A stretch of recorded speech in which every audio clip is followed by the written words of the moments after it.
When tempered beyond its natural state, the finest blade will lose its edge. Even the hardest tempered sword against water is of no avail, and will shatter if struck against a rock. When untangled by a cutting edge, the cord in little pieces lies, and is of little use. Natural selection spares no one. You can nudge it with technology as humanity has for the past 100,000 years, but ultimately all living creatures are subject to the whims of their environment. Shifts in that environment can lead to extinction-level events for specific species or for even whole chunks of the food chain. Typically, the more specialized the creature, the more sensitive it is to changes in its environment. Amphibians, for example, due to their evolved ability to absorb things readily through their skin, are incredibly sensitive to pollutants which can short-circuit their bodies and poison them in droves. At the same time, a creature that is less specialized and thus more flexible in a wider variety of environments is much more likely to survive environmental change. A bird that has evolved to eat just a single type of grub that bores into the bark of a particular species of pine tree could do well so long as the trees continue to grow and the grubs continue to bore into that bark.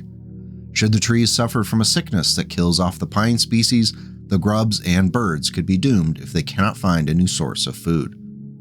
Meanwhile, our friend the raccoon can survive on seemingly any source of food, even things you wouldn't think were edible. From personal experience, nothing short of a direct nuclear strike can eradicate a family of raccoons from an area. The success of the Vindicator, one of the most prolific battle mechs of the Capellan Confederation, is due to a series of advantages that make it an excellent survivor in a wide variety of shifting environments. Today we're going to cover those traits and more as we seek to answer the question, why do we love the Vindicator? Designed and created by the legendary Ceres Metals Industries, and first stepping off the production lines in 2826, the Vindicator was the final product in a mission to create a generalist 45-ton battle mech that could fill many niches and be a workhorse battle mech for the Confederation. It's a tough weight, as many 50 and 55-ton mediums have a tendency to outshine the lower end of the weight bracket. Ceres Metals sought to thread the needle. Constructed from Ceres Plex 4 steel and a GM180 fusion engine, the Vindicator was intended to be a solid machine that could withstand heavy use. It's not going to be running with the lights, as the top speed of it is only 64.8 kilometers per hour, but the design team sought to make up for that with its weaponry and inclusion of Anderson Propulsion 30 jump jets, which allowed the Vindicator to leap up to 120 meters.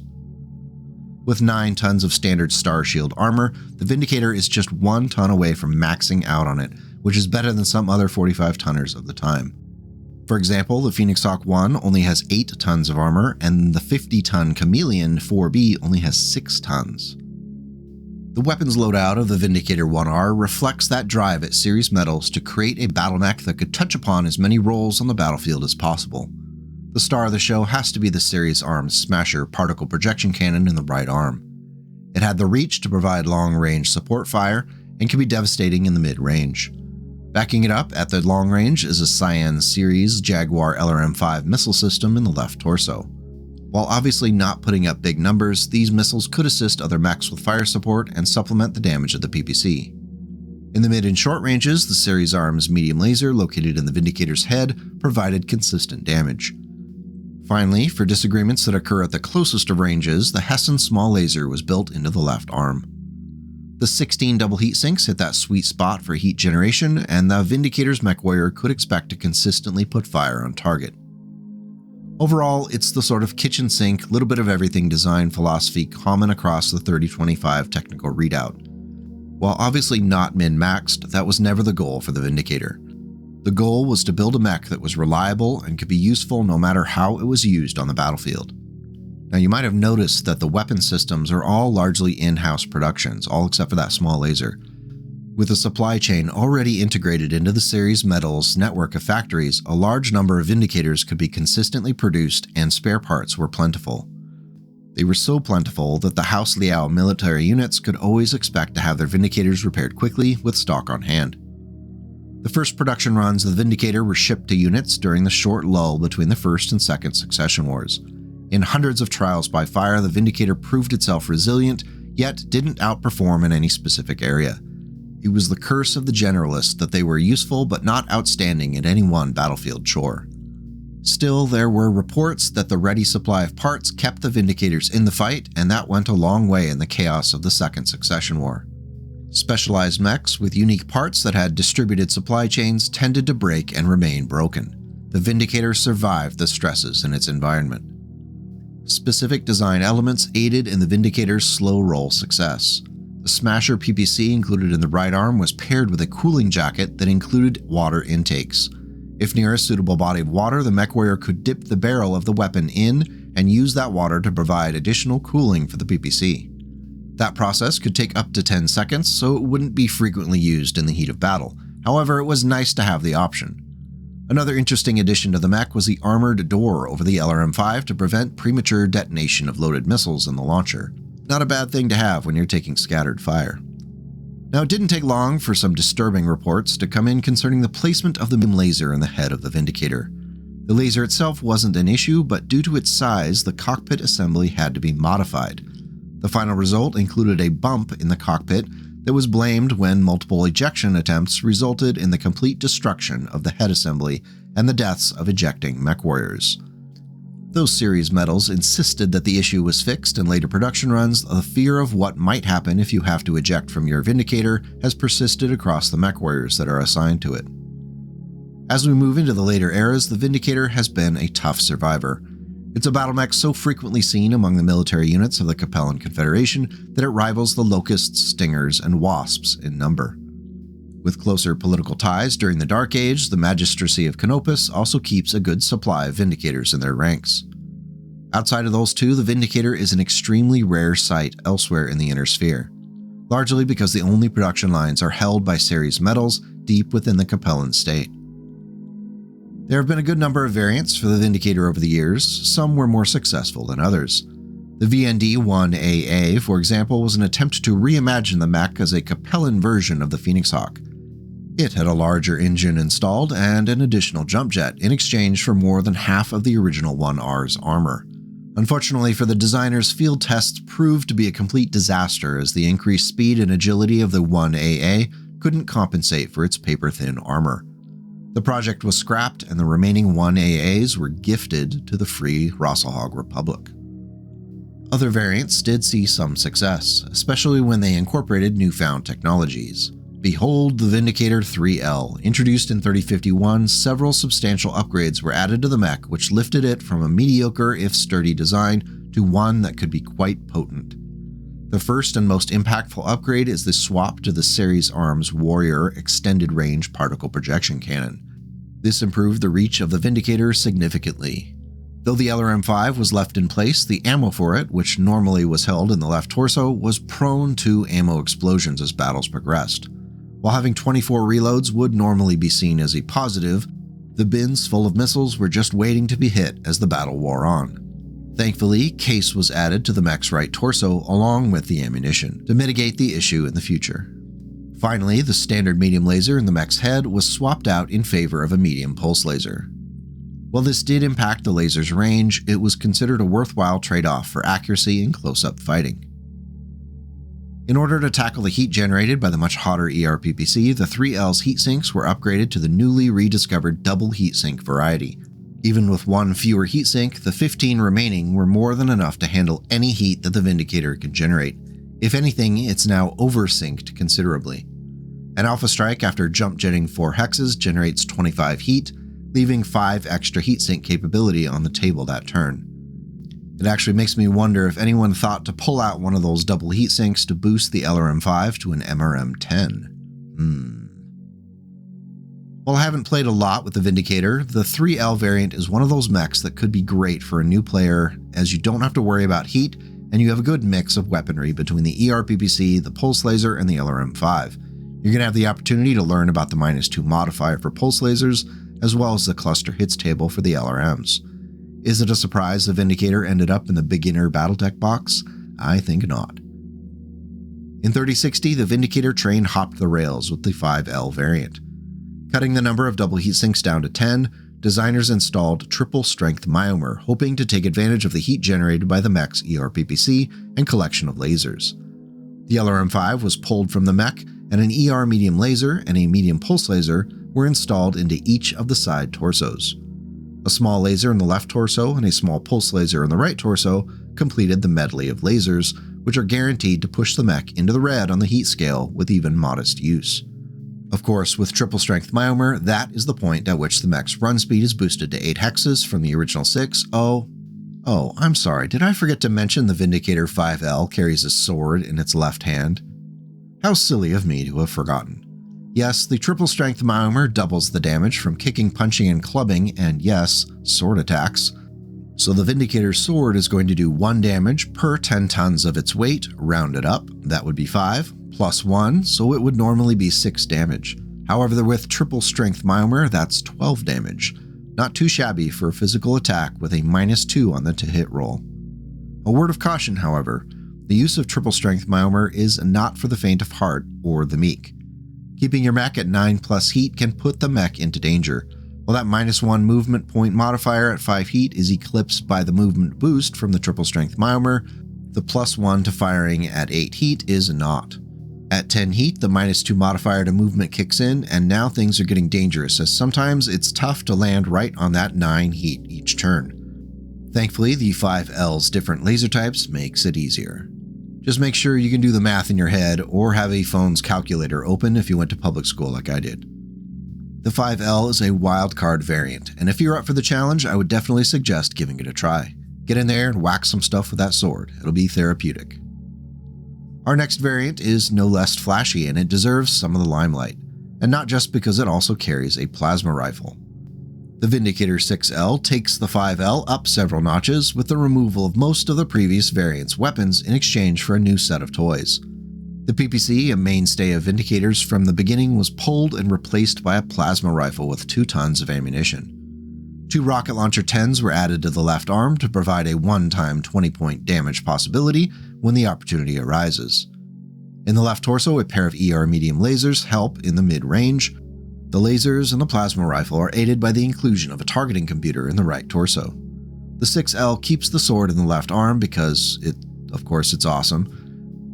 Finally, a Guardian ECM is going to help keep the mech alive for long enough to leap out and attack like a certain masked movie monster working his way through camp counselors at Crystal Lake. If the 5L was a challenge, the 6L is hard mode at keeping the mech at 9+ heat is going to be even tougher with only 10, 5, and 1 through 4 jump jet heat to get to where you need to be to manage the triple strength myomer. I'm not counting the 3 heat from the rocket launchers since they're one-shots and are really going to be saved for that one near guaranteed hit. Still, it's a very fun mech if you're up for the challenge and enjoy a Guardian ECM brawler. The plasma rifle's dual attack for the 10 damage plus 1d6 heat can really mess with an opponent's heat management, especially if they're running an energy boat. Its ability to decimate infantry and battle armor has also got to be considered. Of course, fans of the channel have heard me sing the plasma rifle's praises a million times, so I will just go ahead and shut up about it. Our next variant comes from another direction entirely with the incorporation of some new technology. The Vindicator 3LD was an experimental variant project started in 3078 that incorporated clan tech in a mixed chassis. It was a significant departure from anything seen before on the Vindicator, and these changes were reflected in both the internal structure and the overall look of the battlemech. With clan endosteel, 8 tons of clan ferrofibrous armor, a clan primary weapon, and 10 clan double heat sinks, it could be argued that what was named the Vindicator Dow is basically the Capellan-made Vindicator 2C in all but name. The guiding principle behind the Vindicator Dow, named after the Capellan National who piloted it and came up with the program to begin with, was to create a mech that would be able to last on the battlefield and be able to take extensive damage without falling to enemy fire. The mech's 180 compact fusion engine takes up fewer critical locations, and when combined with a compact gyro, the mech can take a beating and keep going. The 8 tons of ferrofibrous armor is a little more than the earlier Vindicator designs, which aids in its durability.